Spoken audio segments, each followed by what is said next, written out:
વાત કરીએ પાટણની તો પાટણમાં આધુનિક યુગમાં પણ પ્રાચીન ગરબા કે જે જૂના અને પ્રાચીન ગરબાની પરંપરા યથાવત ત્યારે પાટણના ગુર્જરવાડામાં દોરી ગરબાની પરંપરા કે જ્યાં પ્રાચીન દોરી ગરબા ચર્ચા સાથે આકર્ષણનું કેન્દ્ર બન્યું છે ત્યારે પ્રાચીન ગરબા નવા ખેલૈયાઓ માટે રમવો ખૂબ જ કઠિન છે ત્યારે દોરી ગરબો રમવો એક આવડતભરી કળા છે।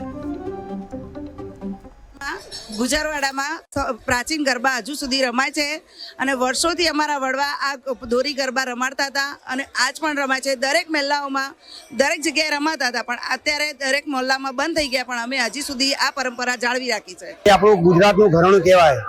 ગરબા અવનવી વિવિધ વેરાયટીએ આપણે ગરબા રમતા હોઈએ છીએ। એમાં એક ખાસ દોરી ગરબો જે વર્ષોથી ગુજરાતમાં રમાતો હતો પણ અત્યારે હાલ એ લુપ્ત થઈ ગયો છે। અત્યારે ડીજે અને ઓર્કેસ્ટ્રા આવી ગઈ છે તો એ ગરબો લુપ્ત થઈ ગયો છે। પણ ઉત્તર ગુજરાતમાં અત્યારે પાટણમાં ગુર્જરવાડામાં અમે વર્ષોથી દોરી ગરબો રમાડીએ છીએ અને લગભગ એ 50 થી 60 વર્ષથી દોરી ગરબો અમારે રમાય છે।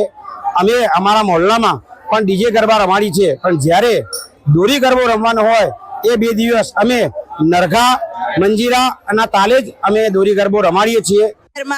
ગુજરવાડામાં પ્રાચીન ગરબા હજુ સુધી રમાય છે અને વર્ષોથી અમારા